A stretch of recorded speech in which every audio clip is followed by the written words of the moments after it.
जय शिवराय. छत्रपती शिवाजी महाराजांच्या जयंती निमित्तानं आयोजित केलेल्या या कार्यक्रमात खरं तर बोलण्याची, व्याख्यान देण्याची यापेक्षा जास्त महत्त्वाचं मला असं वाटतं की देशाच्या भवितव्याशी संवाद साधण्याची मला संधी दिली, त्याबद्दल मी विद्यापीठाचं मनापासून आभार मानतो. उपस्थित असणारे विद्यापीठाचे कुलगुरू आदरणीय गोसावी सर, कुलगुरू त्यानंतर घोरपडे सर, आपण सर्व मान्यवर, सर्व सिनेटचे सदस्य असतील, पत्रकार बांधव असतील आणि फार मोठ्या संख्येने आलेले इथे विद्यार्थी असतील. खरं तर माझा मित्र जांबवंत मनोहर यानं हा योग जुळवून आणला आणि कालपासून बऱ्याच वेगवेगळ्या चर्चा सुरू झाल्यामुळे खरं तर माध्यम पण मोठ्या प्रमाणावर चाललं तर पाहिजे. कसं असतंय, घासल्याशिवाय तलवारीला धार येत नाही आणि तसं संघर्षाशिवाय सुद्धा बोलायला मजा येत नाही, अशी काहीतरी परिस्थिती आहे. कदाचित म्हणून ही गोष्ट घडली असेल, मला ठाऊक नाही. पण मला अनेकांनी विचारलं नक्की भूमिका काय, नक्की तुम्हाला वाटतंय काय. तर मी शांतपणे एवढंच सांगितलं, कसं इतिहास आहे. ज्या छत्रपती शिवाजी महाराजांवर बोलायला चाललोय त्या छत्रपती शिवाजी महाराजांच्या राज्याभिषेकाला सुद्धा विरोध करण्याची प्रवृत्ती याच मातीत होती, तेव्हा ही गोष्ट महाराजांनी मोडीत काढली. या छत्रपती शिवाजी महाराजांचा पहिला अश्वारूढ पुतळा जेव्हा पुण्यात उभारायचा होता तेव्हा त्याला विरोध करण्याची प्रवृत्ती सुद्धा याच मातीत होती. आणि 1689 मध्ये छत्रपती संभाजी महाराजांच्या असीम बलिदानानंतर जेव्हा रायगड हा मुघलांच्या ताब्यात गेला, तो मुघलांनंतर सिद्धीकडे गेला, सिद्धीनंतर पेशव्यांकडे गेला, पेशव्यानंतर इंग्रजांकडे गेला आणि 1689 पासून ते 1869 पर्यंत तब्बल 180 वर्ष छत्रपती शिवाजी महाराजांची समाधी या महाराष्ट्रापासून लुप्त ठेवण्याचं काम करणारी प्रवृत्ती सुद्धा याच मातीत होती का, हा विचार करावा लागतो. म्हणून काल जी शिवजयंती झाली, मला कोणीतरी विचारलं नक्की शिवजयंती कोणती. मी काय म्हणतो की 1869 साली महात्मा ज्योतिराव फुल्यांनी 3 दिवस रायगडावर मुक्काम केला, घाणेरीची करवंदीची झुडपं बाजूला काढली आणि 1869 साली पहिल्यांदा समाधी पाहिली आणि त्या समाधीवर जी फुलं वाहिली ना, 180 वर्षांनंतर कदाचित त्या इतिहासाचं पुनरुज्जीवन झालं होतं. आणि जर हा संघर्षाचा वारसा असेल तर कोणीतरी चिठोऱ्यावर लिहून दिलं कार्यक्रम आयोजित करू नका. अरे 50-50 हजार प्रेक्षकांमधून घोडा फेकण्याची छाती छत्रपती शिवाजी महाराजांचा विचार देतो. तिथे एखाद्या कागदाच्या चिठोऱ्याने काय फरक पडणार आहे. आणि जेव्हा विरोध होतो, लोकशाहीमध्ये विरोध हा व्हायला हवा, पण संवाद व्हायला हवा, त्याचा प्रतिवाद व्हायला हवा.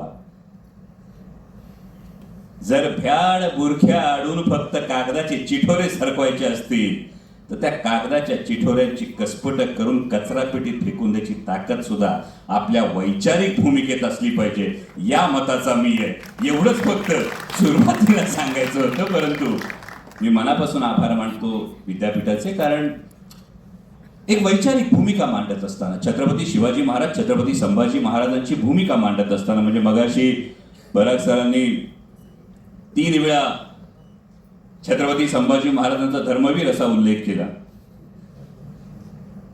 माझा याला आक्षेप नाही, ती त्यांच्यासाठी ओळख आहे, त्याचा मी सन्मान केला पाहिजे. मालिका करत असताना मला असं वाटलं, जो काही थोडाफार अभ्यास होता त्यावेळी मला असं वाटलं, याचा अनेकांना याच्याशी सहमत असतात, अनेक जण त्याच्याशी असहमत असतात. मला असं वाटलं की स्वराज्य रक्षक ही बिरुदावली छत्रपती संभाजी महाराजांसाठी जास्त व्यापक ठरते. पण काबूल ते बंगाल सल्तनत असलेला औरंगजेब त्याच्या लाखांच्या फौजेनिशी स्वराज्यावर चालून येतो. एकावेळी 5 आघाड्यांवर पंजेफाड करत असताना स्वराज्याचा एकही किल्ला 8 वर्षात छत्रपती संभाजी महाराज त्याच्या हाती लागू देत नाही. तर केवळ बलिदानाच्या प्रसंगापेक्षा हा 8 वर्षांचा संघर्ष सुद्धा जो आहे, ती त्यांची ओळख आणखी व्यापक ठरते, ही माझी भावना आहे. शिवचरित्राकडे, शंभू चरित्राकडे बघताना माझी स्वच्छ भूमिका हीच आहे. तुम्ही कोणत्या पैलूतून त्या चरित्राकडे बघता, तुम्ही कोणत्या पैलीतून त्या अष्टपैलू व्यक्तिमत्वाकडे बघता ते तुमचं आहे. तुम्हाला फक्त ते स्वीकारता आलं पाहिजे, तुम्हाला फक्त ते अंगीकारता आलं पाहिजे. आणि छत्रपती शिवाजी महाराज ही फक्त डोक्यावर घेऊन नाचायची नाही, ती डोक्यात भिनवून घेण्याची गोष्ट आहे. ती फक्त मिरवायची नाही, ती आयुष्यभर रोज गिरवायची गोष्ट आहे. एवढं जर समजलं तर तुम्ही कोणताही पैलू उचला, तुम्ही कोणत्याही अंगाने बघा, तुम्ही कोणतंही विशेषण द्या. परवा एका न्यूज चॅनलवर बोलताना मला विचारलं, तुमची भूमिका काय? मी काही ठिकाणी सांगितलं, काही ठिकाणी आरती होते, मला पटत नाही. वैयक्तिक भूमिका म्हणून तुम्ही करू नका असं माझा हट्ट आहे का? माझा तो हट्ट नाही. एखाद्या ठिकाणी मंदिर बांधलं जातं, मला पटतं किंवा मला पटत नाही, हा माझा वैयक्तिक गाभा आहे. पण त्याचं कारण मला ठाऊक असलं पाहिजे. कारण माझं म्हणणं हेच आहे की जगाच्या इतिहासाला पडलेलं अद्भुत कोडं आणि हिंदुस्थानच्या इतिहासाला पडलेलं सुरेख स्वप्न म्हणजे छत्रपती शिवाजी महाराज. आणि छत्रपती शिवाजी महाराज हे देव नव्हते, पण आमच्यासाठी देवाहून कमी नव्हते. मरते माणसाच्या जन्माला येऊन सुद्धा ही फार महत्वाची ओळख आहे तुमच्या माझ्यासाठी. हा देवाचा अवतार जाणवत नाही, हा देवाचा अवतार वाटत नाही, हा देवाचा अवतार भासत नाही की देवाचा अवतार हा स्वर्गातून उतरला आणि थेट सिंहासनावर बसला. असं घडलं का? जर देवाचा अवतार थेट स्वर्गातून उतरला आणि सिंहासनावर बसला असं घडलं नाही, तर मग प्रेरणा काय? तर मर्त्य माणसाच्या जन्माला येऊन सुद्धा कर्तृत्वाच्या जोरावर देवत्वाला पोहोचता येतं. याचं एकमेव द्वितीय उदाहरण म्हणजे छत्रपती शिवाजी महाराज. आणि ही तुमच्या माझ्यासाठी फार महत्वाची ओळख आहे. जेव्हा आमचे प्रयत्न थांबतात, जेव्हा सगळ्यावरचा भरोसा उठतो, तेव्हा कर्तृत्वावर विश्वास ठेवणारी, शून्यातून स्वराज्य निर्माण करणारी एक प्रेरणा, एक किरण शलाका या मातीत उदयाला आली. आणि त्या प्रेरणेचं नाव छत्रपती शिवाजी महाराज आहेत. आणि म्हणून माझं कायम असं म्हणणं आहे, माझ्यासाठी मी जो अर्थ लावलाय तो हा आहे की माझा कायम प्रयत्नवादावर विश्वास ठेवायचा असेल, माझा कायम माझ्या कर्तृत्वावर भरोसा ठेवायचा असेल, तर होय, मी अभिमानाने सांगतो, मी छत्रपती शिवाजी महाराजांचा मावळा आहे. ही माझी भावना आहे. पण मी नेहमी असं म्हणतो की व्याख्यानांच्या वेळी मला कंटाळा येतो. व्याख्यानाच्या वेळी मला कंटाळा अशासाठी येतो कारण एकतर्फी फक्त धोद शेतकऱ्याचा पोरगा ना, त्यामुळे माहिती धोधो पावसाने शेतकरी भिजत नसतं हे माहिती. तर पाऊस जर रिमझिम असला तर किती मुरलंय, किती जिरलंय, किती भिजलंय याचा अंदाज येतोय. आणि म्हणून मी कायम एक प्रेफरन्स असा ठेवतो की तुमचे प्रश्न माझी उत्तर. कारण मला काय सांगायचंय हे मी तुमच्यावर लादण्यापेक्षा तुम्हाला काय जाणून घ्यायचंय याचा जर मी विचार केला तर मला वाटतं गोसावी सरांनी हा इतका स्तुत्य जो उपक्रम केलाय त्या उपक्रमाला एक वेगळा अर्थ प्राप्त होतो. कारण इथे कोणताही राजकीय अभिनिवेश नाही. सुरुवातीला जसं सांगितलं, राजकीय जोडे बाहेर ठेवण्याचे जे काही आहे ते थेट विचारांचा आदान प्रदान आहे. माझे विचार तुम्हाला पटतील, काही जणांना नाही पटणार. जबरदस्ती नाहीये, माझे विचार तुम्ही पटवून घेतलेच पाहिजे. म्हणजे गंमत कशी असते, कायम आम्ही आजकाल प्रवास विसरत चाललोय. आम्हाला फक्त ध्येय सापडतो. म्हणजे एक मंदिर आहे, त्या मंदिराकडे जाताना एक जण घोड्यावर जातो, दुसरा जण पायी जातो, तिसरा जण सायकलवर जातो. मंदिर तेच आहे, देव मंदिरातला तोच आहे. आता मला सांगा, पायी जाणाऱ्याची भक्ती जास्त मोठी, सायकलवर जाणाऱ्याची जास्त मोठी का घोड्यावर जाणाऱ्याची जास्त मोठी? जशी देवाकडे, भगवंताकडे जाणाऱ्या भक्तीचा मार्ग वेगवेगळा असला तर भक्तीची तुलना होऊ शकत नाही. त्याच पद्धतीनं विचार, जी प्रेरणा आहे ती प्रेरणा फार मोठी आहे. त्या प्रेरणेकडे जाण्याचा प्रत्येकाचा मार्ग वेगवेगळा आहे. त्यामुळे ते एकमेकावर लादण्यापेक्षा मन मोकळा संवाद करूया. त्यामुळे मी काय बोलायचंय आणि किती बोलायचंय तुम्ही ठरवायचं. तर थेट विचारा, जे जमतंय, ज्याचा अभ्यास आहे तेवढ्याची उत्तरं देईल. का उगा अभ्यास न केलेल्या पेपरची उत्तरं लिहित बसायची मला सवय नाही. MBBS तर तसं चालत नव्हतं. चला सुरू करूया.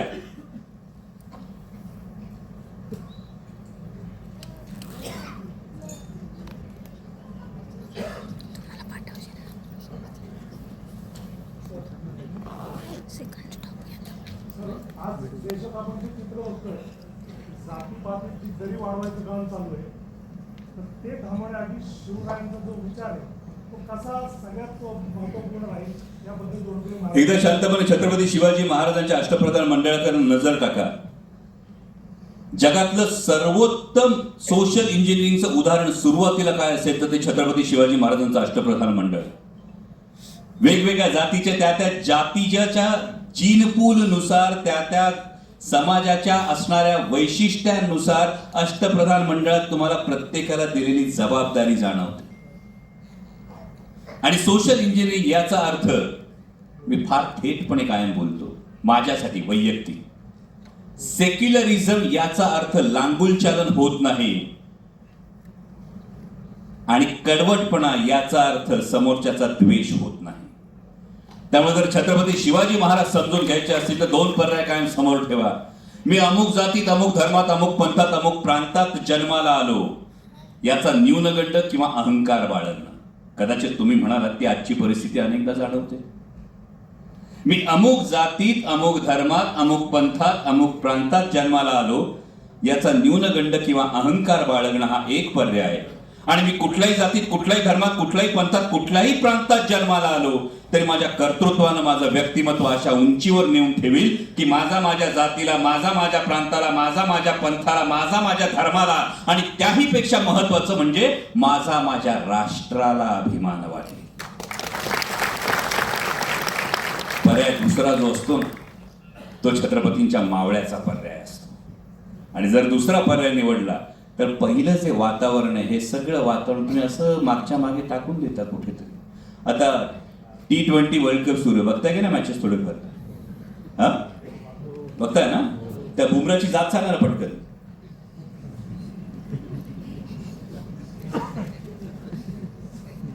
नाही माहित? पण आम्ही तर जाती अभिनिवेशाने पछाडलोय आणि तुम्हाला माहित नाही. माहित नाही की माहित करून घ्यावीशी वाटत नाही. माहित करून घ्यावीशी वाटत नाही याचं महत्वाचं कारण तो जे काही करतोय तो देशासाठी जर काही एखादी गोष्ट करतोय तो देशाच्या संघाकडून खेळतोय, त्याचा देशाला अभिमान वाटतोय. विचार करा, जेव्हा तुमच्या व्यक्तिमत्वाची ओळख ही उंच उंच उंच होत जाते ना तेव्हा या खुजा ज्या गोष्टी असतात ना याची आवश्यकताच भासत नाही. त्यामुळे आयुष्य हा प्रवाह असतो, तो प्रवाही राहिला पाहिजे. जात आणि धर्म हे त्या प्रवाहाच्या दोन किनाऱ्यांसारखे असतात. जोपर्यंत किनारे मर्यादेत राहतात तोपर्यंत प्रवाह मर्यादेत राहतो. पण जेव्हा किनारा आडवा येतो ना तेव्हा बांध घातला जातो आणि मग प्रवाहाचा प्रवाह तुटतो. हा आयुष्याचा प्रवाह जर तुटू नाही दिला तर बाकी सगळ्या गोष्टी सोप्या होतात.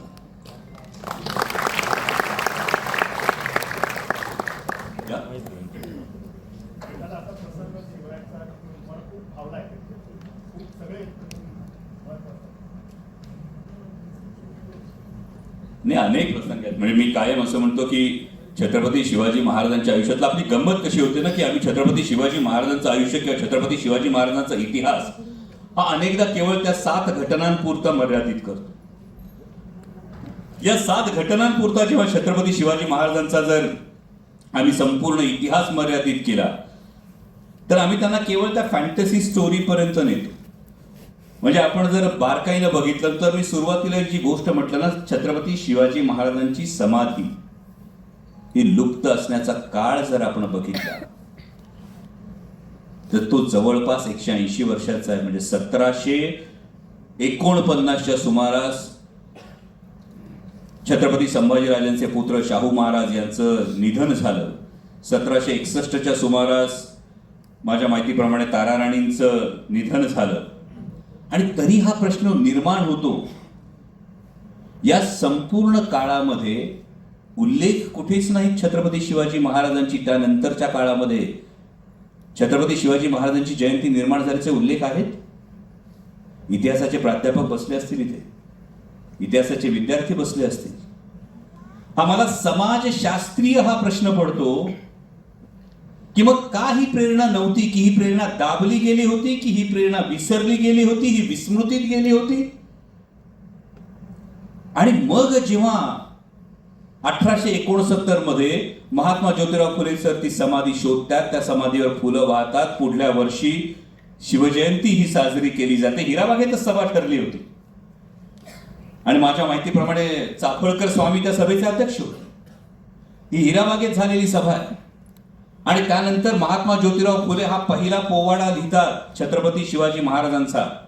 त्या पोवाड्याची जर प्रस्तावना बघितली तर या प्रस्तावनेत फार महत्वाची गोष्ट महात्मा ज्योतिराव फुलेंनी लिहिलेली आहे की ती म्हणजे सर्वसामान्यांना हा राजा कळावा, हे छत्रपती कळावे, या हेतून त्यांनी लिहिलं. आणि मग म्हणूनच या परिप्रेक्ष्यातून जेव्हा मी शिवचरित्राकडे पाहतो तेव्हा मला छत्रपती शिवाजी महाराजांचा राज्याभिषेक ही सर्वात महत्वाची गोष्ट भासते. ती अशासाठी की ती केवळ एक राजकीय क्रांती नव्हती, ती एक फार मोठी सामाजिक क्रांती होती. यासाठी आता तुम्ही म्हणाल राजकीय क्रांती, मी सगळ्यांनी आतापर्यंत वाचलंय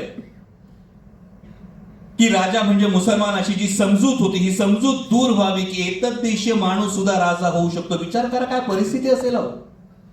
350 वर्ष या मातीनं राजा बघितलेला नाही. 350 वर्ष. इथं 35 वर्ष मागे काय झालं होतं तुम्हाला मला आठवत नाही. 350 वर्ष या मातीनं राजा पाहिला नव्हता. 350 वर्ष या मातीनं राजधानी पाहिली नव्हती. म्हणजे जे काही आग्र्याच्या भेटीला छत्रपती संभाजी महाराजांना म्हणजे युवराज शंभूराजांना घेऊन छत्रपती शिवाजी महाराज गेले होते. अनेकदा माझ्या मनात हा प्रश्न पडतो की महाराज नेमके शंभूराजांना का घेऊन गेले असतील. उद्याच्या राजाला राजा काय असतो, राजधानी काय असते, राज्य कारभार काय चालतो याचं बाळकडू देण्यासाठी तर घेऊन गेले नसतील. आणि मग जेव्हा ही घटना घडते तेव्हा ती राजकीय क्रांती असते, पण त्याबरोबरीनं सामाजिक क्रांती फार मोठी, ही लक्षात घेणं गरजेचं आहे. काल, आज आणि उद्या सुद्धा ही घटना लक्षात ठेवणं फार गरजेचं आहे. म्हणजे राजा शिवछत्रपती मालिका जेव्हा मी करत होतो तेव्हा त्या मालिकेमध्ये तो प्रसंग चित्रित करताना अजूनही म्हणजे 2000 मला वाटतं 2018 मध्ये मी ती मालिका केली होती. 18 नाही 2008 मध्ये ती मी मालिका केली होती. आजही तो प्रसंग तसाच्या तसा माझ्या डोळ्यांसमोर आहे.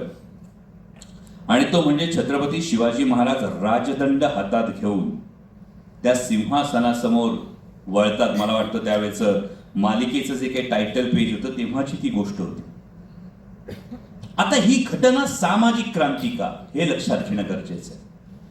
कारण तोपर्यंतचा प्रत्येक हिंदू राजा ही राज्याभिषेकाची शपथ घेत असताना हा धर्मदंड, हा राजदंड त्यांच्या धर्मगुरूच्या हातात दिला जात होता. आणि राजा शपथ अशी घेत होते की माझा राजदंड मी माझ्या धर्मगुरूच्या हातात देतो आहे आणि जर माझ्याकडून काही अनुचित प्रकार घडला तर माझा धर्मगुरू माझ्या मस्तकावर या राजदंडाचा प्रहार करून मला पदच्युत करेल. ही शपथ होती राजाची. याचा अर्थ काय होता? सत्ता कुठली वर होती? धर्मसत्ता ही राजसत्तेच्या वर होती. राजाला पदच्युत करण्याचा अधिकार हा धर्मसत्तेच्या हातात होता. आणि छत्रपती शिवाजी महाराज सामाजिक क्रांती त्यासाठी मला वाटते की राजदंड स्वतःच्या हातात ठेवलेला आहे आणि ही प्रेरणा दिलेली आहे की धर्मसत्ता ही राजसत्तेच्या डोक्यावर नाही तर धर्मसत्ता आणि राजसत्ता एकमेकीच्या खांद्याला खांदा लावून रयतेच्या कल्याणासाठी राबत राहतील. ही सामाजिक क्रांती. आणि मला वाटतं माझ्यासाठी हा सर्वात मोठा प्रसंग शिवचरित्रातला माझ्या काळजावर कोरलेला आहे.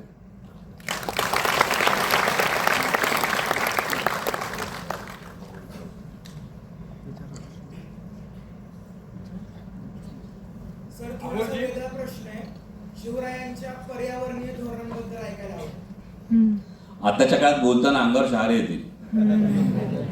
म्हणजे साधं तुम्ही एक आज्ञापत्र जरी घेतलं ना, म्हणजे मी स्ट्रिक्टली सांगितलं मी राजकीय भाष्य करणार नाही, पण एक साधं आज्ञापत्र घेतलं की महाराजांनी आरमाराच्या वेळी लाकूड कुठलं गोळा करावं आणि लाकूड गोळा करत असताना कुठली कुठली झाडं तोडू नयेत, हे जर महाराजांचं आज्ञापत्र एक जर बघितलं ना तर आज एखाद्या कार्यक्रमासाठी झाडांची कत्तल होत असताना पर्यावरणप्रेमी थकून जातात ओरडून ओरडून, पण ही काळाची गरज आहे असं सांगितलं जातं. पण काळाच्या पुढची गरज छत्रपतींनी ओळखली होती. आंबा, फणस, काजू ही झाडं वाढायला वर्षानुवर्ष लागतात आणि ती झाडं लेकरासारखी वाढवली जातात. त्यामुळं ही झाडं तोडू नये असे सक्त आदेश हे महाराजांनी त्यांच्या एका आज्ञापत्रात दिलेले आहेत. हा एक भाग राहतो. आणि या एकूण पद्धतीनं जे जगण्याशी थेट निगडीत आहे, जे युद्धाशी थेट निगडीत आहेत, या अशा अनेक गोष्टी तुम्हाला शिवचरित्रामध्ये दिसतात. पण याच्या खोलात गेलं तर हे कदाचित राजकीय विषयांतर होईल म्हणून मी टाळेल. बोलले सर, जर छत्रपती शिवाजी महाराजांच्या निधनानंतर अवघ्या 10 दिवसात राजारामांचा जे राज्याभिषेक होतो त्यावेळेस लबाड जी ब्राह्मण मंडळी होती त्यांनी 10 दिवसात राज्याभिषेक करायची जी घोडदौड सुरू केली होती. थोडी दुरुस्ती करेन, केवळ ब्राह्मण नाही, फक्त कारभारी मंडळी म्हणाला तर जास्त सोयीचं आहे. ब्राह्मण स्पेसिफिक नाही, लबाड ब्राह्मण मंडळी म्हणतोय. तर त्यांना शिवाजी महाराज ह्यात असताना एवढीच ती प्रवृत्ती जर शिवाजी महाराजांनी ठेचली असती तर इतिहास कसा असता? कसं असतं, जर तरच्या या सगळ्या गोष्टी वेगवेगळ्या आहेत. म्हणजे जर ही प्रवृत्ती वेळीच ठेचली गेली असती तर त्याच्या आधीच एक शक्यता येते, मग ही प्रवृत्तीने त्यावेळी डोकं वर काढण्याची हिंमत दाखवली असती का? बरं, दुसरी एक गोष्ट फार महत्वाची आहे. छत्रपती शिवाजी महाराजांनी संभाजी महाराजांना सांगितलेली की राजाला आपलं काळीज तलवारीच्या धारेवर ठेवून रयतेचा संसार करावा लागतो आणि हा संसार करत असताना काही चुकतात, मागतात, त्यांनाही सांभाळून घ्यावं लागतं. त्यामुळे कदाचित महाराजांना पूर्णपणे ठाऊक नसेल अशी गोष्ट नसेल. अनेकदा असं म्हणतात, हिस्ट्री रिपीट्स इटसेल्फ, हे अनेक ठिकाणी अनेकदा आपल्याला अनुभवायला मिळतं की कदाचित ज्या कारभारी मंडळींना सत्तेच्या परिघात उभं राहून त्यांना ती सत्ता दिसली असेल, जरी त्यांना ते पद महत्वाचं नसेल, तर अशा वेळी कारभाऱ्यांच्या मनात ही किंतु परंतु ही शंका आली असेल का? दोन शक्यता आहेत. फार महत्वाची गोष्ट एक लक्षात घ्या आधी बोलताना की इतिहास हा एका बिंदूसारखा आहे. नेमकं काय घडलं ते फक्त त्याला ठाऊक आहे. त्याच्या आजूबाजूच्या फक्त शक्यता आपल्याला वर्तवायच्या. तर त्यातली पहिली शक्यता ही येते की कदाचित त्या कारभारी मंडळींना असं वाटलं का की एक अजाणता राजा जर बसला, कारण राजाराम महाराजांचं वय तेव्हा अगदी लहान होतं, अजाणता राजा जर बसला तर कदाचित कारभाराची सूत्र पूर्णपणे आपल्या हाती येतील म्हणून त्यांनी घाई केली का? जर युवराज शंभूराजे जर छत्रपती झाले तर आपले जी आमिष आहेत, आपले जे काही मनोरथ आहेत, ही सफल होणार नाहीत म्हणून त्यांनी घाई केली का? पण तुम्ही जरी हे, आणि तिसरा तर्क हा आहे, ते स्वराज्यद्रोही होते का? तर मला तिसरा तर्क फारसा संमत होत नाही मी स्वतः यासाठी. कारण आपण ज्या जहाजात बसलोय, ज्या बोटीत बसलोय, तीच बोट बुडवावी असं अनेकांना त्यावेळी वाटलं नसेल. पण अनेकदा होतं असं की तात्कालिक स्वार्थापायी दीर्घकालीन नुकसान हे आपण कधी बघत नाही. तुम्ही जे म्हणता त्या कारभाऱ्यांचं कदाचित हेच झालं असावं. तात्कालिक स्वार्थापायी दीर्घकालीन आपलं काय नुकसान होऊ शकतं याचा त्यांनी विचार केला नाही आणि त्यामुळे या सगळ्या गोष्टी घडल्या. परंतु हे जर महाराजांना त्याची सुरुवातीलाच कल्पना आली असती तर महाराज पॉलिटिकली किंवा स्वराज्य दृष्ट्या इतके, ज्याला आपण एक श्रूड लीडर म्हणू शकतो, तर अनेक इतिहासकार असंही मानतात की साक्षात स्वराज्य संकल्पक शहाजी महाराज साहेब जरी स्वराज्याच्या विरोधात तलवार घेऊन उभे राहिले असते तरी महाराजांनी तलवार म्यान करण्याआधी दोनदा विचार केला असता. इतके महाराज थेट स्वराज्याचं ध्येय पाळणारे होते आणि त्यामुळे मला वाटतं ही प्रवृत्ती तेव्हा आली असती तर चित्र हे वेगळं झालं असतं. सर, मला एक प्रश्न विचारायचा आहे की शिवरायांचं मॅनेजमेंट गुरु म्हणून आपण जर विचार केला, एक ज्याला असं म्हणूयात की शिवरायांचं एक मॅनेजमेंट गुरु म्हणून विचार केला त्या संदर्भात त्यांचे मॅनेजमेंट. दुसरा भाग असा की सर्वधर्म समभाव या अर्थानं त्यांचं ते स्किल.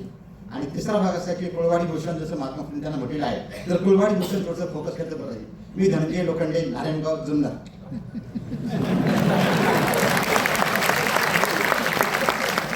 खरं तर जुन्नर तालुक्यातल्या माणसाला महाराज वेगळे सांगायचे नसतात, कारण आम्ही कायम एक अभिमानानं मिरवतो ही गोष्ट. कारण महाराष्ट्राला जेव्हा पुस्तकातून महाराज दिसतात ना, त्याच्या काही दिवस, काही महिने, काही वर्ष आधी का होईना जुन्नरकरांना शिवनेरीच्या रूपानं महाराज हे कायम जाणवत असतात अशी माझी जुन्नरकर असल्यामुळे ही धारणा आहे. एक फार महत्वाची गोष्ट, छत्रपती शिवाजी महाराजांचं मॅनेजमेंट, मी अनेक ठिकाणी हे सांगितले, तुम्ही ऐकलं सुद्धा असेल की महाराजांना जेव्हा आपण स्वॉट अनालिसिस अप्लाय करतो, हे स्वॉट अनालिसिस नेमकं काय आहे हे जर बारकाईनं बघितलं तर S stands for strength, W stands for weakness, O stands for opportunity, T stands for target and T stands for threat. Chhatrapati Shivaji महाराजांनी आपली ताकद ओळखली. मॅनेजमेंट काय सांगतं? आपली ताकद ओळखा, आपल्या ताकदीनुसार पुढे चला. महाराजांनी आपली ताकद ओळखली. ही ताकद होती सह्याद्रीच्या रांगा, ही ताकद होती गनिमी कावा. आता या गनिमी काव्याची देण नेमकी आली कुठून? हा गनिमी कावा मी पुन्हा म्हणतो, मी खूप सुरुवातीला अत्यंत जबाबदारीनं वाक्य वापरलं. माणसाच्या जन्माला येऊन कर्तृत्वाच्या जोरावर देवत्वाला पोहोचलो. गनिमी कावा ही ताकद आली कुठून? म्हणजे नंतर माओ त्से-तुंग त्याच्या आत्मचरित्रामध्ये लिहितो, चीनमध्ये the tactic of guerrilla war was learn from a Hindu king named Shivaji in India. पण नेमका गरिला वॉरफेअर हे आलं कुठून? तर ते स्वराज्य संकल्पक शहाजी महाराज साहेबांकडून शिवाजी महाराजांकडे आलं. मलिक अंबर हा जो एक सेनापती होता, या मलिक अंबर कडून शहाजी महाराज साहेबांकडे आलं. त्याच्यावर संस्कार करून सह्याद्रीच्या रांगांमध्ये आणखी त्याला रुजवून मुरवून शहाजी महाराज साहेबांनी कदाचित ते शिवाजी महाराजांना दिला. आणि शिवाजी महाराजांनी हा सगळा स्वराज्याचा पसारा हा सह्याद्रीच्या रांगांच्या आडोशानं उभं केला.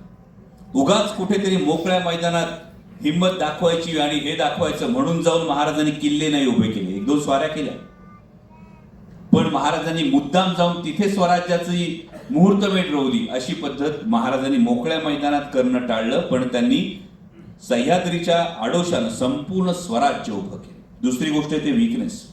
ही फार महत्वाची गोष्ट आहे. म्हणजे वैचारिक क्षमता काय असू शकते. अनेकदा आपल्याकडे असं सांगितलं जातं की हे करू नको, का तर ग्रंथात सांगितले म्हणून. हे करू नको, का तर तशी प्रथा आहे म्हणून. हे करू नको, का तर आपल्यात करत नाहीत म्हणून. बरोबर? तसं हिंदुस्थानात एक गोष्ट केली जात नव्हती, समुद्र पर्यटन. समुद्रावर पाऊल ठेवणं निषिद्ध मानलं जात होतं, समुद्र ओलांडणं निषिद्ध मानलं जात होतं. कारण हिंदूंच्या धर्मशास्त्रामध्ये समुद्र ओलांडणं निषिद्ध मानलं होतं. आणि त्यामुळे 7व्या शतकात तामिळनाडू मधल्या तामिळ देशातल्या चौलच्या राजांचा आरमार होतं. तुम्ही कदाचित ते मध्यंतरी सिनेमे आले होते, PS1 PS2 पाहिले सिनेमे. ते 7व्या शतकात आरमार होतं भावांनो. 7व्या शतकात चौलच्या राजांचा आरमार होतं. आणि त्यानंतर धर्मशास्त्रात निषिद्ध आहे या एकमेव कारणास्तव एकाही हिंदू राजानं आरमार तयार केलं नाही. 1, 2, 3, 4, 10, 15 नाही, पुढची 1000 वर्ष. विचार करा, एखादी रूढी, एखादी चुकीची समजूत ही राष्ट्राचं किती मोठं नुकसान करू शकते. 1000 वर्ष आरमार नाही, 1000 वर्ष राष्ट्राची सागरी बाजू ही पूर्णपणे लंगडी पडलेली आहे. आणि 1000 वर्षांनंतर हा वीकनेस छत्रपती शिवाजी महाराज ओळखतात की आमच्याकडे आरमार नाही, आम्ही समुद्रावर पाय ठेवत नाही. म्हणून अरब आले, डच आले, पोर्तुगीज आले, इंग्रज आले, मुघल आले, या सगळ्यांनी समुद्रावर सत्ता निर्माण केली. आणि मग महाराज 1000 वर्षांनंतर आरमार उभं करतात. आणि ते आरमार अशा तोडीचं उभं करतात की ते फिरंग्यांच्या तोडीस तोड आरमार महाराज उभं करतात 1000 वर्षांनंतर. मी कायम असं मानतो की महाराज इथं अस्तित्वात नसलेल्या वीकनेसला, त्या कमकुवत बाजूला ओळखून तिची एवढी मोठी ताकद तयार करतात.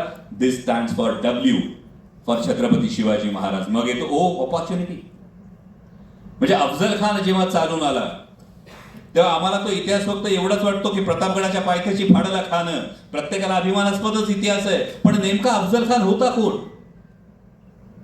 अफजल खान दख्खनच्या पठारावरचा सगळ्यात नावाजलेला सेनापती होता, ज्यानं औरंग्या शहजादा असताना शहजादा औरंगजेबाला कैद करून ठेवलं होतं. इतका पराक्रमी सेनापती हा त्यावेळेचा अफजल खान होता. आणि इतका पराक्रमी सेनापती तोपर्यंत स्वराज्यावर जी काही फौज चालून आली होती त्यापेक्षा कैकपट फौज घेऊन जेव्हा अफजल खान चालून येत होता तेव्हा आलेलं फार मोठं संकट होतं. या संकटाच्या वेळी अनेकांनी सल्ला देण्याचा प्रयत्न केला होता की तह करू आणि मागे हटू. तुमच्या माझ्या आयुष्यात अनेकदा येतं संकट. अनेकदा संकटाचा अफजल खान तुमच्या माझ्या समोर असतो. आणि अनेकदा तुमचं माझं मन सांगतं की तह करू, 2 पावलं मागं जाऊ. महाराजांनी संकटातली संधी शोधली होती की प्रत्येक संकटाच्या पाठीवर एक संधी चालून येते. जर संकटाला हुलकावणी दिली तर संधी पण हुलकावणी देते. आणि संकटाला जर तिथंच फाडला तर संधी हातात येते. केवळ पुणे सुपे परगण्यापुरतं असलेलं स्वराज्य आणि दख्खनच्या पठारावर द्वाही फिरली. जेव्हा अफजल खान फाडला तेव्हा द्वाही फिरली की छत्रपती शिवाजी नावाचा राजा या दख्खनच्या पठारावर उदयाला आला. That is opportunity.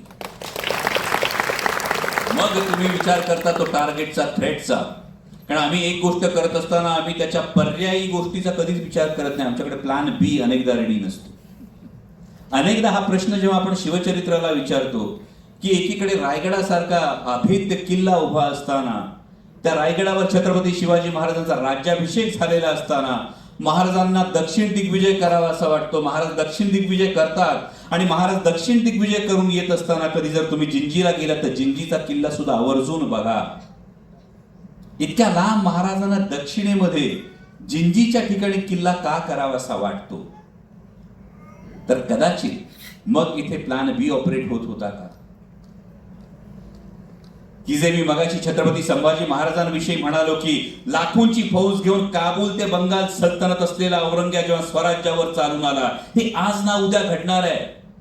कारण जोपर्यंत स्वराज्याचा कार्यकाळ आहे तोपर्यंत औरंगजेब अनेक वेगवेगळ्या लढ्यांमध्ये गुंतलेला आहे. आणि जशी औरंगजेबातली राजपुतानाची लढाई असेल, पंजाबची लढाई असेल, त्याचा इतर ठिकाणचा बंगालमधला जो काही अस्वस्थतेचा काळ असेल तो संपल्यानंतर कधी ना कधी औरंगजेबासारखं सैन्य, मुघलांचं सैन्य हे पूर्णपणे स्वराज्यावर चालून येऊ शकते. ही भीती कदाचित, हा धोका कदाचित महाराजांनी ओळखला आणि महाराजांनी थेट जिंजी पर्यंतच जो प्लॅन बी आहे तो जर तुम्ही ऑपरेट केलेला पाहिला तर त्यामुळं स्वराज्य टिकलं. छत्रपती संभाजी महाराजांच्या बलिदानानंतर रायगड अवघ्या काही महिन्यात पडल्यानंतर छत्रपती राजाराम महाराजांना जिंजीच्या आश्रयानं स्वराज्य टिकवता आलं, मावळ्यांना लढता आलं. हा होतो जी थ्रेट आहे ती आधीपासून ओळखून त्यानुसार पुढे जाणं. आणि शेवटची गोष्ट राहते ती टार्गेट. पुन्हा तुमचं माझं टार्गेट जे काही असतं ते आमचं भौतिक असतं, ते आमचं जवळचं असतं. पण जेव्हा ध्येय उदात्त असतं तेव्हा नेमकं काय होतं? तर मी जे म्हणतो की 350 वर्षानंतर जगाच्या इतिहासातलं एकमेव द्वितीय उदाहरण आहे की ज्या राजाचं नाव घेतलं की आजही आमचा ऊर अभिमानानं भरून येतो. ते नाव म्हणजे छत्रपती शिवाजी महाराज. कारण या स्वराज्यापेक्षा आकारानं मोठी असलेली अनेक राज्य उदयाला आली, अस्ताला गेली. वैभवानं मोठी असलेली अनेक राज्य उदयाला आली, अस्ताला गेली. पण स्वराज्याचं नाव घेतलं तर आजही ऊर अभिमानानं भरून येतो. याचं फार महत्वाचं कारण आहे तरुण मित्रांनो. लक्षात ठेवा, आयुष्यातलं कुठलंही काम करताना लक्षात ठेवा या स्वराज्याला असलेलं नैतिक अधिष्ठान. ध्येय प्रत्येकाचं वेगवेगळं असू शकतं, ध्येय प्रत्येकाचं मोठे असू शकतं, ध्येय प्रत्येकाचं व्यक्तिगत असू शकतं. पण त्या ध्येयाला जेव्हा तुम्ही नैतिक अधिष्ठान देता, जेव्हा त्याला नीतिमत्तेची जोड देता, तेव्हा जी काही चटणी भाकर खाता ती इमानाची खाता, ती सुखाची खाता. आणि हे नैतिक अधिष्ठान तुमच्या ध्येयाला हे चिरंतन बनवतं. मला वाटतं छत्रपती शिवाजी महाराजांना जेव्हा मॅनेजमेंट प्रिन्सिपल अप्लाय करतो तेव्हा या गोष्टी समोर येतात.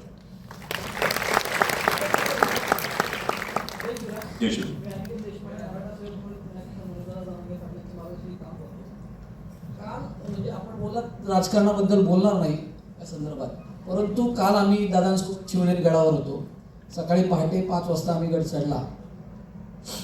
आज जे 1-1.5 वर्ष आपण पाहतोय की छत्रपती शिवाजी महाराजांबद्दल बोलून काही राजकारण घडतंय, त्याच्यावर विविध वाद होत आहेत. पण काल एक अजून एक गोष्ट न पटणारी दुःखद दिसली की ज्या छत्रपती शिवाजी महाराजांचा जन्म झाला ते स्थळ आहे, त्या स्थळापासून अवघ्या 100-150 मीटरावर हेलिपॅड करण्यात आलं. मग आज जो संघर्ष योद्धा मनोज जारंगे पाटील असतील, असे असंख्य लोक ज्यांच्या किडनी सुजली आहे, मी भरपूर जण पाहिले की जे चालत वर चालत जात होते. परंतु हे मंत्री लोक आज जर त्यांच्या स्वतःच्या ध्येयानुसार अशा गोष्टी करतायत. आज आपण सर्व आपल्या महाराजांचे किल्ले पाहिले, आज काय अवस्था आहे. आणि त्याच छत्रपतींच्या नावावर आपण आता महाराष्ट्र घडवतोय, महाराष्ट्र चालतोय, तिथं अशा घटना घडतात. आमच्यासारख्या शिवप्रेमींना आणि अशा सामाजिक विद्यार्थ्यांना किंवा या कार्यकर्त्यांना खूप याचं चुकीचं आणि त्याच संदर्भात आपली पुन्हा याला कोणतंही राजकीय हे घेऊ नका. याला केवळ एक शुद्ध शिवभक्ताची भावना म्हणून लक्षात घ्या. तुम्ही जी भावना व्यक्त केली ही भावना केवळ आज नाही, ही भावना यापूर्वी सुद्धा काही शिवभक्तांनी व्यक्त केली आहे. आणि त्याचवेळी ज्या पदावरचे लोक तिथे येतात त्या पदावरच्या लोकांची व्यस्तता जर पाहिली, हे बघा, केवळ राजकीय टीका करायची तर मी वेगळी टीका करेन, परंतु जर ती एकूण व्यस्तता बघितली तर त्या व्यस्ततेसाठी आता हे शिवभक्त म्हणून एखादी व्यक्ती असे म्हणू शकेल की शिवनेरी चढायला पाऊण ते 1 तास फार तर लागतो, उतरायला काय फार तर अर्धा पाऊण तास लागतो, त्यांनी काय फरक पडतो, एवढा वेळ पण देता येत नाही का? इतरांनी काय करावं यापेक्षा मी काय करावं हे मी ठरवलंय. तुम्हाला आजतागायत अमोल कोल्हे कधी हेलिकॉप्टरने शिवनेरीवर येताना दिसणार नाही. तो जातो तेव्हा पद असो नाही तर नसो, तो चालत गडावर चढतो. तो चालत गडावर चढताना पहिल्या पायरीवर नतमस्तक होतो. इतकं कशाला मी हे मानतो. मी तुम्हाला कालची गोष्ट सांगतो. काल मी शिवनेरी गडावर नव्हतो शिवजयंतीला. मला काहींनी प्रश्न विचारला की तुम्ही त्या भागाचे खासदार आहात, तुम्ही तिथले लोकप्रतिनिधी आहात आणि तुम्ही शिवनेरी गडावर का नाही? याचं माझं काय म्हणणं असतं की माझ्यासाठी 350 दिवस 365 दिवस शिवजयंती असते. काल मराठवाड्यातल्या 30 आत्महत्याग्रस्त शेतकऱ्यांच्या एकल विधवा महिला, त्यांच्या पत्नी यांना शिवजयंतीला मला भेटायचं होतं. त्यासाठी त्या मुंबईत मी सावित्रीबाई ज्योतिराव फुले मालिकेच्या सेटवर आल्या होत्या आणि मला असं वाटलं होतं की अभिवादन तर मी नेहमीच करतो, मनात तर कायम आदरच आहे, पण ज्या माता भगिनी या राष्ट्रमाता जिजाऊ माँसाहेब, क्रांतिज्योती सावित्रीबाई फुले आणि पुण्यश्लोक अहिल्याबाई होळकरांचा रमाईचा आदर्श घेऊन स्वतःचं संसार, स्वतःचं घर, स्वतःचं शेत आणि पर्यायानं स्वतःचं राष्ट्र घडवताय, त्यांना अभिवादन केलं तर माझा मुजरा कदाचित मातृसत्ताक पद्धती राबवणाऱ्या महाराजांपर्यंत पोहोचेल ही माझी भावना. त्यामुळे इतरांनी काय करावं यापेक्षा माझं म्हणणं आहे मी काय करावं हे जर मी ठरवलं आणि हा मी आम्ही मध्ये बदलला आणि हा आम्ही आपण मध्ये बदलला, गोष्टी आपोआप बदलतील. महाराजांच्या राज्याभिषेकाला विरोध झाला, तर त्या राज्याभिषेकाला विरोध कोणी केला, का केला आणि तो राज्याभिषेक करण्यासाठी सुद्धा काय झाला हे आम्हाला ऐकायला आवडेल. यामध्ये अनेक तत्कालीन परिस्थिती, मी जसं सुरुवातीलाही म्हणालो की यामध्ये महाराजांच्या राज्याभिषेकाला विरोध झाला ही वस्तुस्थिती आहे. हा विरोध होत असताना यामध्ये काही गोष्टी होत्या आणि एक जर तात्कालीन परिस्थिती जर तुम्ही बघितली तर 350 वर्ष एखादी गोष्टच नाहीये. म्हणजे जर या सभागृहामध्ये जर व्याख्यान होतं हे तुम्हाला ठाऊकच नाहीये, 350 वर्ष व्याख्यान कसं असू शकतं हे जर माहितीच नसेल तर त्याविषयी अनेक प्रश्न निर्माण करायला जागा निर्माण होते आणि मग हा नेमका अधिकार कोणाला आहे, या संदर्भात कोणी नेमके संस्कार करायचे, यामध्ये यांनी मान्यता द्यायची किंवा त्यांनी मान्यता द्यायची नाही. त्यानंतर तुम्ही अ.रा. कुलकर्णींचं अशी होती शिवशाही हे जर पुस्तक वाचलं तर तुम्हाला अ.रा. कुलकर्णींच्या अशी होती शिवशाहीमध्ये हे फार डिटेल या संपूर्ण इतिहासाविषयी किंवा राज्याभिषेकाच्या विरोधाविषयी हे सगळे डॉक्युमेंट्स मिळतात. मी जे सांगण्याचा प्रयत्न केला तो फार महत्वाचा होता की एखादा विरोध झाला आणि त्या विरोधातून कृती काय झाली. मला वाटतं महाराजांची राजदंड हातात धरण्याची कृती या सगळ्या विरोधाचं चोख उत्तर होती, जी आजच्या काळात सुद्धा प्रेरणा देते की धर्मसत्तेने ठरवायचं नाही काय करायचं, तर धर्मसत्तेने राजसत्तेच्या खांद्याला खांदा लावून रयतेच्या कल्याणासाठी राबायचं. मला वाटतं वादापेक्षा महाराजांनी संवादातून एक फार मोठा मेसेज इथं दिला. छत्रपती शिवाजी महाराजांची आध्यात्मिक बाजू कशी होती, त्यांचा आध्यात्मिक विचार कसा? ही आध्यात्मिक बाजू नेमकी काय होती हे सांगता येत नाही. कारण मगाशी जसं मी अफजल खानाच्या वधाचा प्रसंगाचं जे उदाहरण दिलं, या उदाहरणामध्ये एक प्रचंड वेगळ्या पद्धतीनं रणनीती ही महाराजांनी आखलेली आपल्याला दिसते. म्हणजे जर तुम्ही मी अष्टपैलू जसं म्हणतो एका पैलूनं जर तुम्ही बघितलात तर काही जणांच्या मते, काही अभ्यासकांच्या मते अफजल खानाला फाडणं ही लांडग्याची शिकार आहे. लांडग्याची शिकार म्हणजे काय, तर रानात जेव्हा लांडगा शिकार करतो तेव्हा एका बलशाली लांडग्याला त्याच्या छातीपर्यंत पुरलं जातं आणि मग इतर लांडगे सावज ताणत ताणत ताणत त्या सावजाला त्या लांडग्याच्या टप्प्यात आणतात आणि जेव्हा ते सावज टप्प्यात येतं तेव्हा हा अर्धा पुरलेला लांडगा हा झेप घेतो आणि सावज पकडतो. ही लांडग्याची शिकार करण्याची पद्धत आहे. या पद्धतीवरून प्रेरणा घेतली असं काही अभ्यासकांचं म्हणणं आहे. दुसऱ्या काही अभ्यासकांचं म्हणणं तुमच्या माझ्या मनात तत्कालीन याच्यानुसार एक चित्र हे कायम राबवण्यात किंवा बिंबवण्यात आलं, जे तुम्ही मी लहानपणी पाहिलंय. तुमच्यापैकी किती जणांनी पाहिले मला ठाऊक नाही. की महाराजांना प्रश्न पडल्यानंतर त्यांनी भवानी मातेने स्वप्नात येऊन दृष्टांत दिला आणि भवानी मातेने महाराजांना तलवार दिली. हे चित्र अनेकांनी पाहिलं असेल. मग ही आध्यात्मिक बाजू होते का? हा प्रश्न खरं तर मला स्वतःला पडला होता. म्हणजे कलाकार म्हणून हा एक प्रवास आहे सर, इंटरेस्टिंग.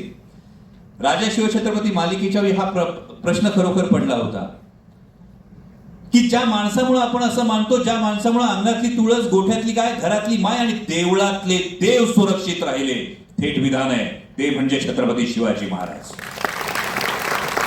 आणि जर देवळातले देव ज्यांनी सुरक्षित ठेवले ते छत्रपती शिवाजी महाराज जर असतील, धर्म महाराज अशा दृष्टांताच्या, साक्षात्काराच्या गोष्टीवर विश्वास ठेवतील की त्याचा ते रणनीती म्हणून वापर करतील? हा मला प्रश्न तेव्हा पडला. आणि म्हणून राजा शिवछत्रपती मालिकेचं चित्रीकरण सुरू होतं ते, आणि तेव्हा मी असं म्हणालो की हे थेट दाखवण्यापेक्षा यामध्ये महाराज भवानी मातेच्या मूर्तीशी संवाद साधतात आणि त्यातून महाराजांना कल्पना सुचते, आणि आपण तो प्रसंग तसा दाखवला. 8-9 वर्ष उलटली. 8-9 वर्ष उलटल्यानंतर स्वराज्य रक्षक संभाजी मालिकेच्या वेळी छत्रपती संभाजी महाराजांच्या तोंडून ही पहिल्यांदा गोष्ट बदलली. जे आज तुम्ही मान डोलवताय ना, तेव्हा हा डायलॉग लिहायचा की 10 वेळा विचार करावा लागत होता की असं काही घडलं नव्हतं. मावळ्यांचं मनोधैर्य खच्ची झालं होतं. आणि जर कौटिल्यामध्ये, जेव्हा कूटनीतीमध्ये असं म्हटलं जातं, कौटिल्याने म्हणून ठेवलं की राजानं कायम असं दाखवावं की त्याच्यामध्ये दैवी अंश आहे, देव त्याला प्रसन्न आहे, आणि या तत्वानुसार महाराजांनी दृष्टांताचा प्रसंग केला असेल. 2018 मध्ये परत हा संवाद लिहिला. त्यानंतर 2021 मध्ये स्वराज्य जननी जिजामाता मालिकेच्या वेळी नेमकं काय घडलं असेल हे दाखवता आलं, आणि आज मी तुमच्या समोर थेट हे मांडतोय की कदाचित मी कायम असं म्हणतो की महाराजांचं आध्यात्मिक जे अधिष्ठान असेल, हे आध्यात्मिक अधिष्ठान हे फार वेगळ्या पातळीवर आपण विचार करू शकतो. कारण माणूस स्वतःला विसरून विश्वाचा विचार करतो, ही गोष्ट वेगळी होती. तो दैववादी आहे का, ही गोष्ट वेगळी होते. तेव्हा महाराज दैववादी होते का, याचं उत्तर अनेकदा मी जेव्हा अभ्यास करतो तेव्हा मला ते सकारात्मक मिळत नाही. पण महाराजांचं आध्यात्मिक अनुष्ठान मोठं होतं का, याचं उत्तर मला कायम सकारात्मक मिळतं. कारण स्वच्या पलीकडे जाऊन जेव्हा विश्वाचा विचार होतो तो महाराजांमध्ये प्रत्येक वेळी दिसतो. आणि मग महाराज जेव्हा स्वराज्य निर्माण करतात, ते राज्य केवळ एका कुटुंबाचं नसतं, एका माणसाचं नसतं, एका धर्माचं नसतं, एका जातीचं नसतं, ते रयतेचं राज्य असतं. यासाठी फार मोठं अनुष्ठान आणि फार मोठं नैतिक अधिष्ठान हे गरजेचं आहे. शिवाजी महाराजांचं स्वराज्य आणि लोकशाही, आपण आता लोकशाहीमध्ये आहोत, त्याकडे कसं बघतो? मी परवा गमतीने एक विधान केलं होतं. मी पुन्हा राजकीय अर्थ लावत नाही. हे प्रत्येक वाक्याला डिस्क्लेमर द्यावं लागतो सर. नाही, गंमत ही होते ना की छत्रपती शिवाजी महाराजांना वगळून महाराष्ट्राचा, देशाचा इतिहास लिहिता येत नाही. म्हणजे आताही ज्या गोष्टी समोर येतात असो, तर तुम्ही जे म्हणाला त्याच्यावरचं अगदी एक छोटं उत्तर असं आहे की छत्रपती शिवाजी महाराजांचं, मी जसं म्हणालो की हे राज्य एका व्यक्तीचं, एका कुटुंबाचं, एका जातीचं, एका धर्माचं असण्यापेक्षा सर्वसामान्य रयतेचं राज्य असणं, हे राजेशाहीत असलेलं लोकशाहीचं बीज आपल्याला दिसतं. आणि आज लोकशाही म्हणवत असताना अनेकांना प्रश्न पडतो की आम्ही हुकुमशाहीच्या दिशेने जातो की काय. हा या 2 गोष्टींमध्ये नक्की फरक हा काहींना प्रश्न पडतो, मला पडतो की नाही हे मी अजून सांगितलं नाही. शेवटचा एक प्रश्न घेऊया. थांबूया, थांब 1 मिनिट. आधी तिकडून देऊ दे, मी इकडून देऊ.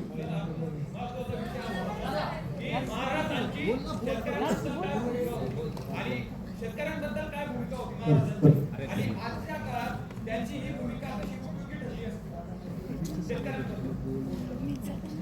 ताई, लई जिव्हाळ्याचा प्रश्न आहे.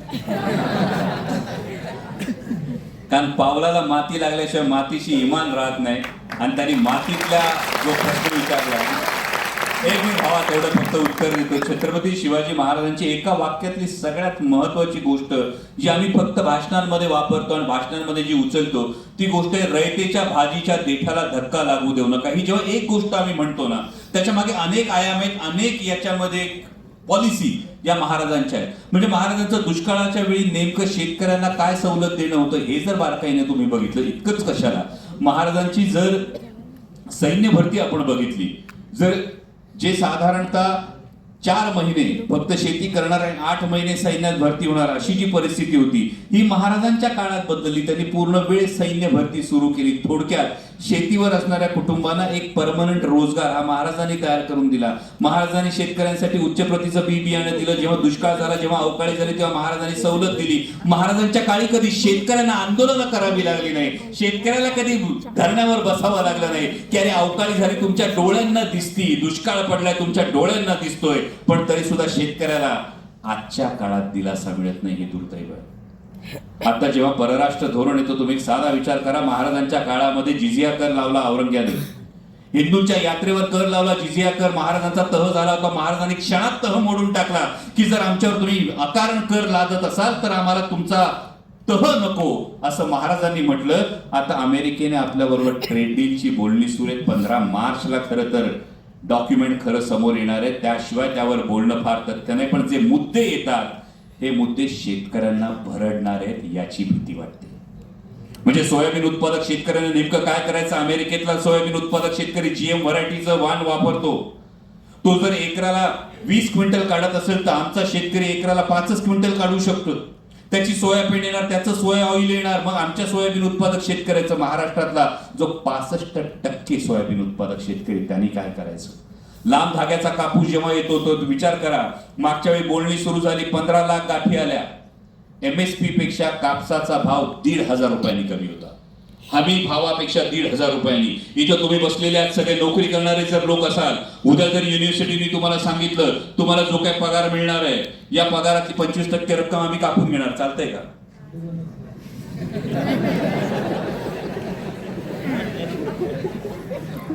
भावांनो, जेव्हा शेतकऱ्याविषयी हा प्रश्न येतो ना, तेव्हा मात्र आपल्याला हसू येत नाही, तेव्हा काळजाला भेगा पडतात. याच कारण हे आहे की 9,000 मधले जेव्हा 1,500 पडतात ना, या 15 लाख गाठी आलेल्या असतात, तेव्हा 1,500 कापसाचा भाव पडलेला असतो. US ट्रेड डीलचं फक्त एक्स वर त्याच्या डिटेल्स आल्या. सोयाबीनचा भाव गेल्या काही दिवसात 800 रुपयांनी पडलाय.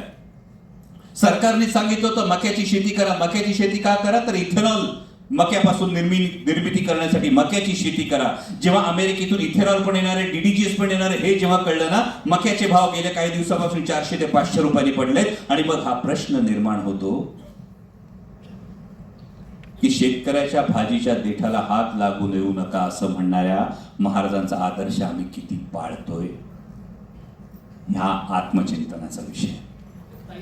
एक शेवटचा प्रश्न.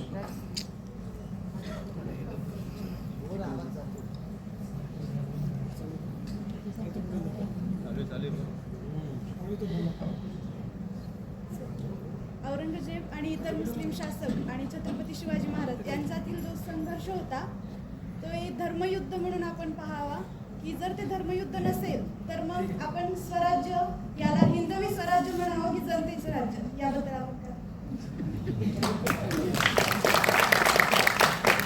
काय होतं, आपण इतिहासाकडे निरीक्षण विवेक बुद्धीनं पाहत नाही. म्हणजे माझ्यासाठी हा शॉकर होता जेव्हा मी शिवप्रताप गरुडजप सिनेमाच्या चित्रीकरणासाठी गेलो होतो आणि तेव्हा मी ASIच्या, तुम्हाला जोडून प्रश्न विचारायचा?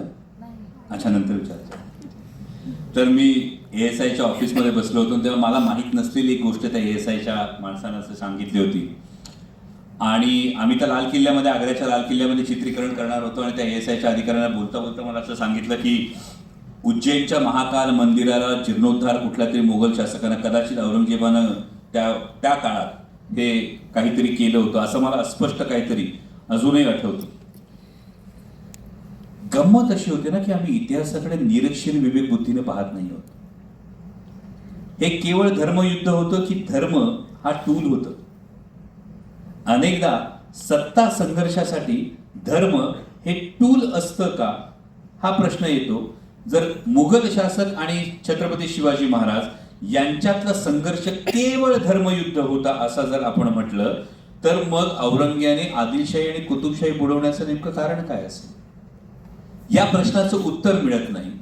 आणि दुसरीकडे ही वस्तुस्थिती सुद्धा नाकारता येत नाही की छत्रपती शिवाजी महाराज, मी पार्लमेंटच्या फ्लोअरवर उभं राहून बोललोय की yes I am a Hindu and I am proud to be a Hindu.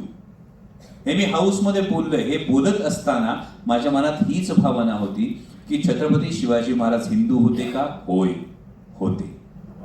मी अभिमानानं सांगतो, गोठ्यातली गाय, घरातली माय, अंगणातली तुळस आणि देवळातले देव महाराजांनी सुरक्षित राखले का?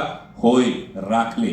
पण हे सगळं होत असताना हा क्लॅश हा जास्त सीमांचा आहे, हा क्लॅश जास्त एकमेकांवरच्या वर्चस्वाचा आहे, हा क्लॅश केवळ धर्माचा आहे असं जर आपण म्हटलो तर आपण स्वतःची फसगत करून घेऊ.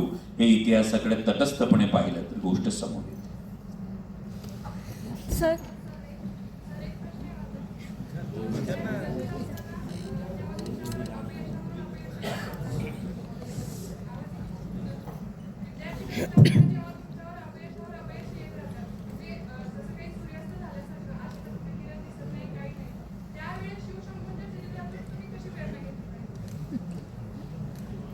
सगळ्यात इंटरेस्टिंग आहे म्हणजे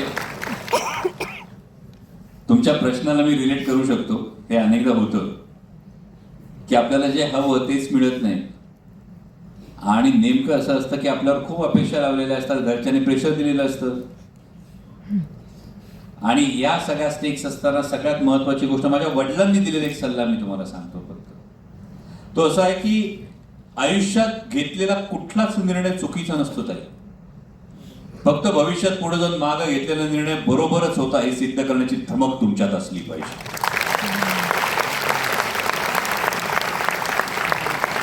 आणि त्यामुळे चाकोऱ्यांमधून मला पळता आलं नाही म्हणून कधीच निराश होऊ नका. माळरान तुडवायची ताकद ठेवली ना तर तुम्ही हमरस्ता तयार करण्याची शक्यता तयार ठेवता. ही गोष्ट लक्षात ठेवा. आणि जेव्हा तुम्ही शिवशंभूंचा विचार करता तेव्हा सगळ्यात महत्वाचा प्रसंग आहे पुरंदरचा तह आहे. विचार करा, पुरंदरच्या तहात महाराजांनी काय गमावलं होतं, काय शिल्लक काय राहिलं होतं. म्हणजे 3/4 मुलूक हा मुघलांना देऊन टाकला होता. 23 किल्ले मुघलांना देऊन टाकले होते आणि जेमतेम 1/4 मुलूक महाराजांकडे राहतो. शिवाय अवघ्या 8-9 वर्षाच्या मुलाला मनसबदार म्हणून मुघलांच्या दरबारात उभं राहावं लागतं. ही सगळी परिस्थिती एकीकडं आणि छत्रपती शिवाजी महाराज आग्र्याहून सुटल्यानंतर सगळेच्या सगळे किल्ले परत घेतात. इतकंच नाही तर एकमेव राजा असा आहे ज्यांनी त्याच्या हयातीत 3दा राज्य दुप्पट केलंय. अफजल खानाला फडशा पाडला, त्यानंतर राज्य दुप्पट केलं. आग्र्याहून परत आले, त्यानंतर राज्य दुप्पट केलं आणि राज्याभिषेक करवून घेतला. त्यानंतर जेव्हा दक्षिण दिग्विजय केला तेव्हा होतं त्याच्याही दुप्पट पुन्हा एकदा राज्य केलं. जर छत्रपतींचा आपण आदर्श घेतला तर मला काय असं वाटतं की भिंतीला पाठ लागल्यानंतर 2 पर्याय उरतात. जे महाराजांनी आग्र्याच्या भेटीमध्ये कदाचित अवलंबलं असेल की भिंतीला पाठ लागल्यानंतर 2 पर्याय उरतात. एक म्हणजे हातपाय गाळून आहे त्या परिस्थितीला शरण जाणं आणि दुसरा पर्याय उरतो आहे त्या ताकदीनिशी एकवटून समोरच्या संकटाला चितपट करणं. महाराजांचे मावळे असाल तर दुसरा पर्याय निवडा, संकट चितपट झाल्याशिवाय. Last question. अरे खूप वेळ चालेल ते एक होऊ दे. हे 200 हे बरी गंमत आहे. मला कोणतरी आधी सांगत होतं एक तर डॉक्टर कोल्हेंची व्याख्यानाची तारीख मिळत नाही.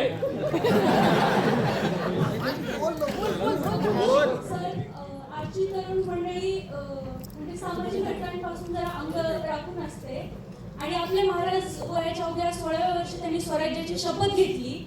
तर तुम्ही आजच्या तरुण पिढीला काय संदेश द्याल त्यांच्या चरित्रात?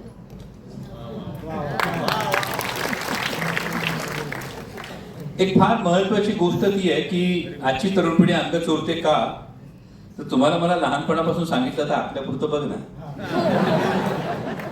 उभं इकडे तिकडे बघायची खरंच काही गरज नाही. पण एवढंच सांगेन की जेव्हा तुम्ही आता धावता तुम्ही ध्येयाच्या मागे धावणं तुमच्या प्रत्येकाचं कर्तव्य आहे. ते धावत राहिलं पाहिजे. कारण आयुष्यात तुम्ही कुठं पोचता ते पोचल्यानंतर तुमचं कोणी ऐकतं की नाही हे ठरतं. तेव्हा मगाशी घोरपडे सरांनी जेव्हा परिचय दिला एवढा जर कदाचित परिचय नसता तुम्ही टाइमपास म्हणून ऐकून सोडून दिलं असतं. मला हा प्रश्न पण विचारला नसता. आणि त्यामुळे एका ध्येयापर्यंत तुम्हाला हे पोचणं हे खूप गरजेचं असतं. पण त्या ध्येयापर्यंत पोचत जात असताना याच्या पलीकडे एक गोष्ट असते. पहिला एक टप्पा असतो मी माय मायसेल्फ. आता हे मी फ्री फोकट मध्ये लाईफ कोचिंग देतो हं. पहिला टप्पा असतो मी माय मायसेल्फ. माझ्यासाठी काय आहे, माझं ध्येय काय आहे, माझी इमिजिएट फॅमिली काय आहे. दुसरा टप्पा असतो तो म्हणजे युअर सेल्फ. तुमच्यासाठी काय आहे, जो तुमच्या इमिजिएट सर्कलच्या थोडासा इनर सर्कल असतो त्याच्यासाठी काय आहे. आणि तिसरा टप्पा जेव्हा असतो तर तो दे देम देअर सेल्फ हा जो असतो तो जर आधीपासून ओळखून घेतला ना की आयुष्यात मी काही जरी केलं तरी एक टप्पा असा येणार आहे की माझी ओंजळ भरणार आहे आणि पोटासाठी फक्त मुठभर लागतं. जर मुठभरापेक्षा जास्त कमवायचा प्रयत्न करत राहिलो तर ओंजळीत पडलेलं सांडून मातीमोल होतं. ओंजळीत पडलेलं सांडून मातीमोल होण्याच्या आधी ओंजळ स्वतःची जरूर भरण्याची शाश्वती करून घ्या. पण सांडणार दुसऱ्याच्या ओंजळीत टाकण्याची जर प्रवृत्ती आधीपासून केली तर एक भावना जी मनात येते. म्हणून मी फार मगाशी जाणीवपूर्वक एक विधान केलं आणि ते म्हणजे नैतिक अधिष्ठान. हे नैतिक अधिष्ठान जेव्हा तुम्हाला कळतं, तरुणाईला एवढंच सांगेन, नैतिक अधिष्ठान कसं शोधायचं आणि कुठं शोधायचं. जेव्हा आरशासमोर उभे राहिल्यानंतर मी जे काही केलंय, मी जे काही करतोय, मला स्वतःच्या नजरेला नजर देता येते आणि अंथरुणावर पाठ टाकले की सुखाची झोप लागते. लक्षात ठेवा तुमच्याकडे तुमचं नैतिक अधिष्ठान. एवढीच गोष्ट करा. लास्ट हे नाही 2 आता हे थांबतं. तो कुठं थांबला? दादा सध्याच्या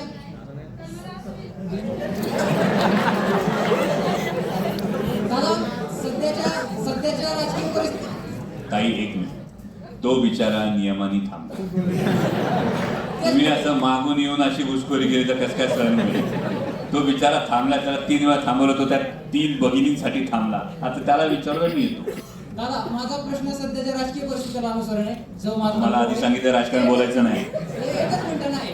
ते छत्रपती शिवाजी महाराजांच्या कार्यकाळामध्ये बाजी प्रभू देशपांडेवर ठामपणे छत्रपती शिवाजी महाराज विश्वास ठेवून जातात की ते विशाळगडावर जाऊन जोपर्यंत तोफेचा आवाज येत नाही तोपर्यंत बाजी प्रभू देशपांडे खंबीरपणे ते जिल्ह्यासाठी लढाई देईल. असं त्यावेळेस घडतं. सध्याच्या मी स्वतः गेलो होते राजकारणामध्ये, तर मला वाटतं आम्ही ज्या वेळेच्या सध्याच्या युनिव्हर्सिटीमधले किंवा येणाऱ्या पिढ्या विद्यार्थ्यांच्या त्यांना जर राजकारणामध्ये जायचं असेल आणि राजकारणामध्ये गेल्यानंतर आपल्याला पाहिजे त्या पद्धतीचा नैतिकता असणारा नेता जर शोधायचा असेल तर सध्या परिस्थितीला असा कोणता नेता राहिला राज्याच्या राजकारणामध्ये?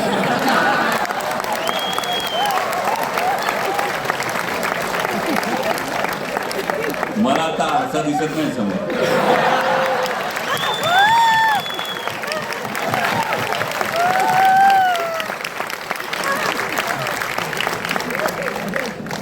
भावा एकच प्रश्न विचारतो.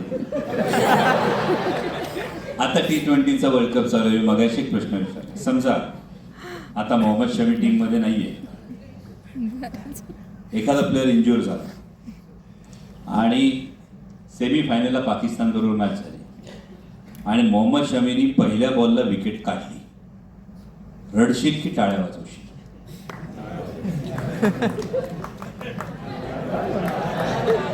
अरे धर्मद्रोही आहात तुम्ही, कळतंय का?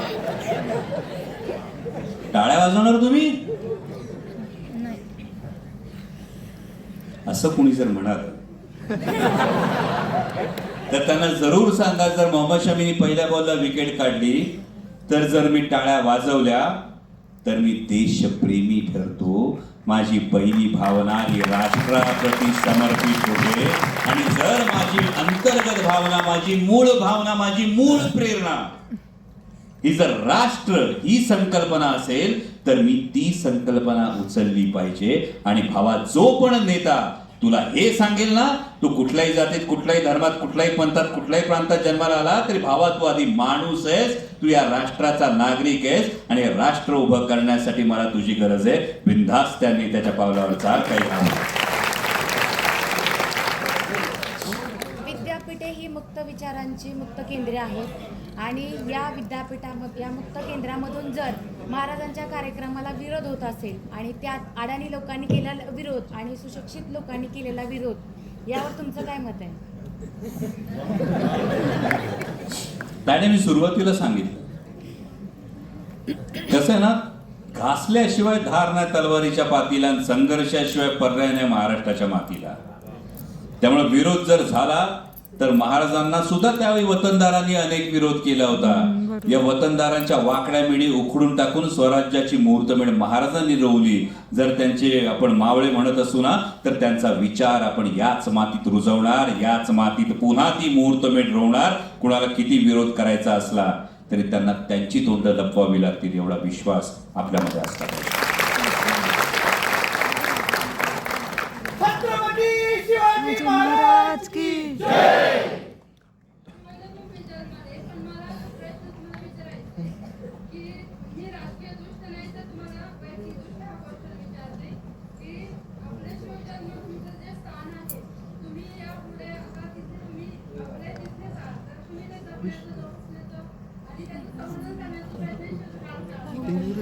ताई 100% राष्ट्रीय संरक्षित स्मारक आहे पहिली गोष्ट. दुसरं म्हणजे युनेस्कोनं आता 12 किल्ल्यांना हा एक दर्जा दिलेला आहे, जागतिक वारशाचा दर्जा दिलेला आहे. त्यामुळे या गोष्टी नक्कीच होत राहतील. परंतु फार महत्वाची एकच गोष्ट तुम्ही मी तरुण पिढीने लक्षात ठेवली पाहिजे की हे जे गडकोट आहेत ना हे छत्रपती शिवाजी महाराजांच्या जाज्वल्य इतिहासाचे एकमेव साक्षीदार आहेत.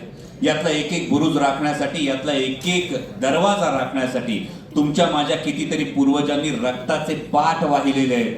आणि त्यामुळे ज्या दगडांवर छत्रपती शिवाजी महाराजांच्या मावळ्याच्या पराक्रमाच्या खुणा आहेत तिथं जाऊन कुठेतरी खडूनी आणि दगडांनी वेगळ्या खुणा रंगवणं आधी बंद करा. हे गडकोट तुमच्या माझ्या स्वाभिमानाचे हे शिलेदार आहे. एवढी गोष्ट जर लक्षात ठेवली तर मला वाटतं छत्रपती शिवाजी महाराजांना ही खरी आदरांजली असेल. पुन्हा एकदा तुम्ही मन मोकळं ऐकून घेतलं, मला तुमच्याशी संवाद साधण्याची संधी दिली तर मी मनापासून तुमच्या सर्वांचा आभार मानतो. माझ्या विचारांमध्ये कदाचित तुमच्यापैकी कोणाच्या विचारांशी जर ते विचार जुळले नसतील